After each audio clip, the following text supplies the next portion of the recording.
right there, but the other side of the semis will be Ven versus Gibbles. But for now, we zoom in to the Diddy Kong versus the Steve, the Dakpo versus the Frawg.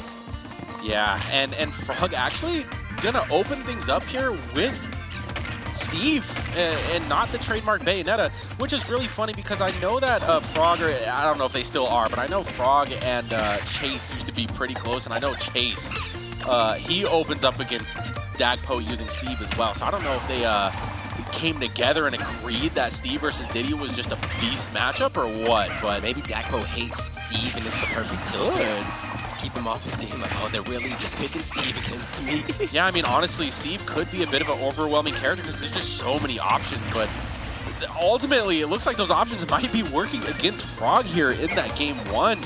Dakpo, I mean, they're both pretty much 100% apiece, and no tech coming out, but I believe that block actually did save Dakpo. It wasn't a stage spike, but Cart. I mean, that's one of Steve's main projectile slash command grab slash recovery. Like, Dakpo's gonna have to watch out for that. Man, mine carts will take you far in Minecraft, and boy, do they take this character far in Super Smash. Oh my goodness. Yeah, that has been the plight of the matchup. So many, you just see them eating cart after cart, getting taken to the depths of the map, trying to wiggle out. Oh, it's painful. Yeah, so let's see how Dakpo navigates through this Steve-dominated terrain here, but it looks like down tilt to up smash, the old reliable bread and butter that you will see probably a lot in this matchup here. I mean, Dakpo just keeping things safe. When you're going against Steve, you got to bring all the out. Don't worry about anything that you think was corny or that, you know, people don't like for you to do to them. Just do it all. Yeah. Because this character will literally jab lock you across the stage and then double fair you and call it a day. Yeah. Look at the anvil. I mean, Frawg's been using that a lot and just forward smashing around. Very interesting. It looks like he's just sticking to that game plan of just forward smashing. I mean, it worked once. I guess it's gonna work again. Very interesting stuff. That is, that's all you need right there. Yeah, not much to say about that one. It just is what it is. Too, the gold, the one difference between the Stage gold spike. Oh my. and the iron. Oh my gosh, yeah. Why does no one ever tech that? I feel like it's not that difficult, right? We're gonna get to maybe see next week. Definitely. I'm just saying all this stuff, but I'm gonna die the same way all 3 times. Yeah, you're like, oh man, did I really just get blocked 3 times? Yes. Yeah, but a lot of people definitely don't expect the amount of delay that goes into teching that block there. And Frawg actually placed the block a lot, expecting opportunities with the back throw or smash attacks. It's a pretty common setup, so Dakpo, he's gonna have to be a little bit more wise when he's on the other side of the ledge there. Great stuff here by Dakpo to keep Frawg on the sides of the stage, but one misstep, one unforced error from this Steve, and you can just find yourself dead so quickly. Great stuff by Dakpo to continue to keep him in that disadvantaged state. That is exactly what he wanted, and that is exactly what he needs. That is game one. It's about time we see Dakpo punish an F smash. Because, I mean, Frawg was just throwing those around pretty liberally and not facing any sort of consequence. Dakpo just kind of running around into it. Maybe he was just monkeying around. I mean, he absolutely was because, I think realistically, Frawg was monkeying around because I don't think Dakpo expected it so many times. Yeah, just really abusing those quicker frames that come out by the goal. No increased size of the hitbox or knockback isn't excruciating, but it is definitely quick. We saw that Frawg is not afraid to put him out once, twice, thrice. Yeah, and we are actually sticking to the Steve here, so interesting stuff. I mean, I've seen Frawg and Dakpo play the Diddy Kong versus Bayonetta matchup, and realistically it did go back and forth when I saw them play. I don't know what the record is nowadays. I don't even know how active these guys are nowadays, but it looks like Frawg definitely finding some comfort here with the Steve. That is some nice spacing for Dakpo to utilize, and it's paid off very well. Oh my. Tuck chase there. Possibly could take it to the skies, but no. Going to just get batted out for the time being. Frawg wanting some time to mine here, and will finally get it. Yep, and you can see that Dakpo does like exploding those barrels on the walls whenever Frawg goes to the other side and starts farming mats. But Frawg is a little wise to it, because, I mean, we saw the same thing. It was either the last knockdown or the one before that. Oh, my goodness. Fast as lightning reaction from Dakpo. But as I was saying, Dakpo was doing the barrel thing again one of those weeks ago, and Frawg was kind of adapting to it. I feel like Dakpo ended up taking more damage just from hitting his head on the wall than what Frawg was.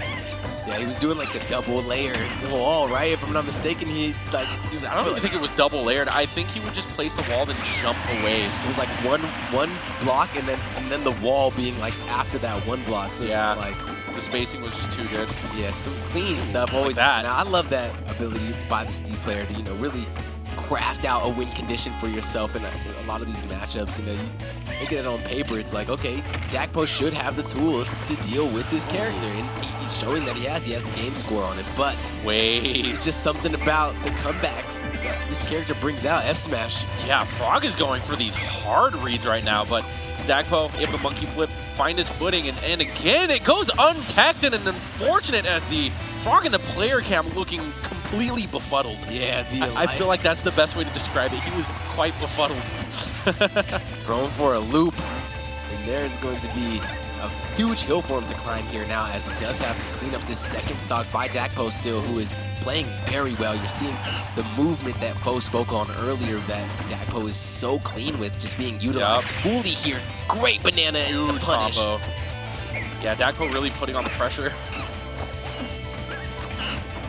This banana is just being the bane of Frawg's existence. It's just placed in the right spots at the right time. And what a read. Is that going to be another? No, it actually is teched. The first tech from it, but Dakpo with the amazing follow-up smash attack after smash attack. This guy playing out of his mind right now. Dakpo is going to take game 2. Do we see the switch up? We see the Bayonetta come out? We'll see, man. I mean, Frawg looks like he has somewhat of a grin on his face. He might be plotting something, but we'll see. Does Frawg skate, Fo? Not that I know. I've never seen him skate a day in my life. And that's not to say he does. I don't really know him outside of Smash tournaments that. Just that Thrasher hoodie's elite. It is really nice, but it looks like we are getting real serious here in Dakpo, looking super locked in. This isn't a surprise to him. He's seen this matchup so many times, and right now just getting struck by the bullet arts and crouching right into the heel slide. Frawg opening these things up. Frawg playing high octane today, which I, as a commentator, enjoy very thoroughly. I love to see people pressing W and really forcing these interactions. And when you're doing them at the level that Frawg does them, man, you not feeling bad about pressing that key at all. There's a really nice job here early by Frawg to rack up some substantial damage. Yeah, but these Witch Twists getting baited out from Dakpo, responding appropriately, really good punishes. And speaking of things getting baited out, I mean, Dakpo getting a lot of mileage from these neutral airs. Oh, great falling back air. Dakpo looking disappointed after that one. Yeah, Frawg definitely putting it into ego gear, saying, ain't nobody better than my Bayonetta in the Valley, and starting to run away with a big lead here, tripping Dakpo on his own obstacles. And yeah, I like the DI from Dakpo to get out of that heel slide as well. Another neutral air coming out, man. I'm telling you, he just gets follow-up after follow-up. Frawg being on the platform, that's not where you want to be. Dakpo was so ready for the trip to the up smash as well, keeping things even here. Very even indeed. I mean, 31% is light work for a Diddy Kong. We see already 41 off just 3 little side swipes, it seems, but those barrels doing devastating damage. Down tilt, keep things jumping and jiving against his Bayonetta. Afterburner kicks, though, breaking up the action and taking him to the skies. I like that DI. What an option there from Dakpo. Getting the monkey flip command grab, fighting his way back on the stage. And just look at this advantage state being pressed from Dakpo right now, but Frawg with the reversal. Great response, up tilt to back air. And these guys are just clapping back at each other every single time. No one's really making things one-sided. Love to see a Dakpo with this opportunity to go straight to winners finals 3-0 against Frawg, the incumbent champion, sitting atop the champions podium. hoisting up that big prize money last week. Will you be able to do it again, though? With a performance like this, you're making a case. Yeah, we'll see. Frawg definitely seeming to run away with this one thus far. Oh, that's tough. Oh, you hate to see it. I mean, there's so many times. I like Frawg's response on the player cam to just kind of hair flip that one off. But, I mean, you hate to see, as a Bayonetta main, when your own which time backfires on you. Because I've had that situation happen a lot where he counters my PK Thunder too, but then he ends up running into the sweet spot of it. Speaking of sweet spots. Yeah, this time around it's not going to shake him. Frawg with an incredible back air. Yeah, an incredible game all around too. Totally flipping the momentum that was set on that 2-0 Dakpo. You could tell from the intensity, wanted to lock that down, just get that free, easy trip to the winner's finals, but it is going to be Dakpo that now sits having to figure out how to crack this Bayonetta. Yeah. I mean, and that wasn't scary for Dakpo at all. It wasn't super one-sided. I feel like there was a few mistakes here and there, but we'll see if Frawg has the ability to pull what Chase did at Knockdown 54, which was, I'm going to mess around with my secondaries and be down 0-2, but I'm going to make the reverse 3-0 comeback when I switch to my main. So we'll see if Frawg is going to keep that same energy here, or if Dakpo is going to put a stop to it. This is going to be hard to, like, continually keep pressing that against Dakpo of all people, but, you know, if you're able to do it, it will just put that much more confidence in your winner's finals performance if you are Frawg, to have already kind of gone through one of the hardest parts of the bracket in reverse 3-0ing Dakpo. Yeah, well, I mean, Dakpo also just naturally has that dog in him. So I feel like when it comes to adaptations, Dakpo's going to be the one to kind of slow things down and figure it out and really just break it down to a science, whereas Frawg, on the other end, I think he's a machine gun. I really think he's just constant pressure, constant hitboxes, and a lot of the times it does become an overwhelming force, but like I said, Dakpo's ability to just change pace might work dividends for him here. Constant pressure and hitboxes, he should play Wolf. Oh my, so many barrels coming out, and that will not be the gift. What a recovery from the depths! But the invincibility, which time just negating every hitbox thrown at Frawg's way. That was some peak Smash Bros. Ultimate that last 15 seconds from coast to coast. We did the most, but at the end of the day, Frawg getting the big check, getting the stock, and breaking the neck of Dakpo with that huge up smash. Yeah. And now all Frawg really has to do is just maintain some sort of a lead. You can see he's bouncing around right now in his player cam. He's really feeling the energy right now. The patience from Dakpo is unreal. That's not going to be a kill, but that's sending a message that you cannot just be above me and shield. I will be ready for you on this platform. And that should be the stock, yeah. Quite a zesty attempt at a witch time right there. A little point-blank banana action to get things going, and man, there's Frawg really bringing guns to the banana fight, going crazy. Well, this is the banana and a peanut fight. Yeah. A little bit of arena throwing action. Mother Nature at you time to time, you know? Gotta keep you on your toes. But honestly, I feel like Dakpo's maneuvering around Frawg's main bread and butter swimmingly, which is that up tilt. You saw Frawg attempt to toss it out a few times, as we saw right there, but Dakpo is just not biting. Again, the patience right there, but Dakpo a little late to pull the trigger on the neutral air. Airing on the shield, not great spacing, and it's a little bit of punish, but still, stock was needing to be cleaned out, and as I'm trying to reference it, Frawg does that thing that Frawg does and gets that back air to finally connect. Yeah, I mean, that's Frawg's main kill moves.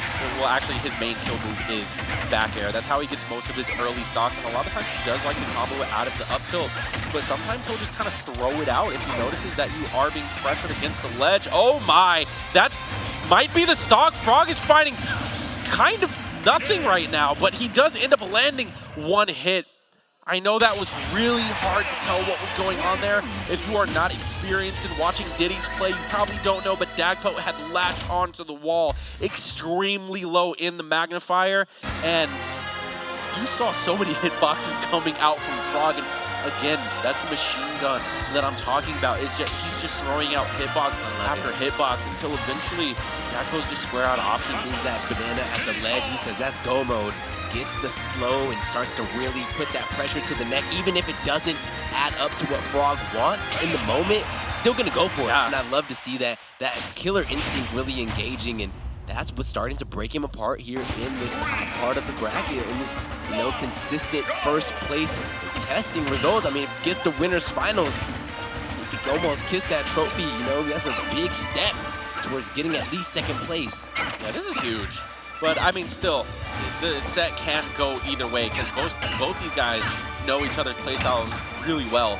But so far, I mean, Frawg's pressure has just been dominant.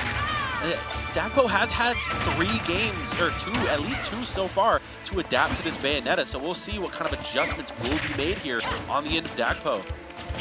Right, there's definitely a big difference between playing the Steve and then jumping over to this aerial assassin. Is just going time and time again. These extensions of the conversions, so beautiful by Frawg. Just understanding the timing where Dakpo wants to be, just a little bit extra.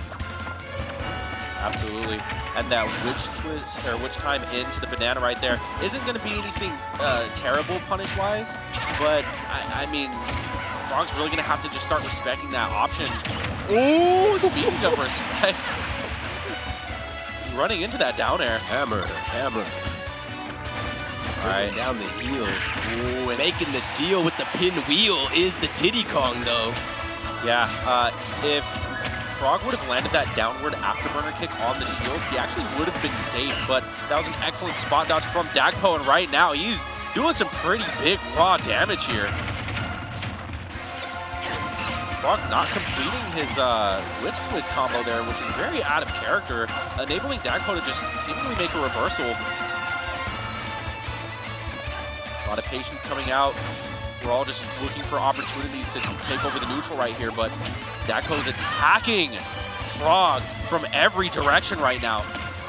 Oh, that is a big banana to slip on. Up to a little bit of schmicks, but gets contested at the perfect time. Great job by Dakpo to keep some active hitboxes where and lingering for Frawg to fall into, but this is the disadvantage state Frawg has been waiting for to get the first lead of the game. Nice rising back here, though, by Dakpo. Oh, and he saw that movement option yet again. It wasn't a pivot, but it was a pop gun cancel to the grab, and that wasn't the sweet spot back air, so Dakpo does live to see another day. But right now, we are fighting our way back on. Huge scuffle coming out on the left side of Kalos, and Frawg comes out victorious through it all. YG. Back at it again. Yeah. I'll never forget the game you put me on last week. That was crazy. What? You said the YG song that I had no idea was this. Oh, Tootin' and Bootin'? Yeah. That track goes hard. Anyways, Dakpo is going to have to go hard right now because, I mean, you don't want Frawg to be sitting at, you know, 200% while you're getting witch twist combo. That's the game right there. That's 100% the game. Wow, and Frawg doing it, making it look easy, man. That last stock was pretty much effortless, just very textbook Bayonetta stuff. Man, meticulous, clean, precise, calculated, methodical. And Frawg gets the reverse 3-0. Yeah, exactly. And that's to why I have Bayonetta. to give all those qualities to it, because pulls the reverse 3-0 against the student of the game, against Dakpo, the Dawn, somebody that you really got to bring the right mental to break down like that, and was able to do it. Frawg just really leveling up in my eyes every single time I get to see the kid really doing that extra little bit of schmicks and work, and you saw it there as well with the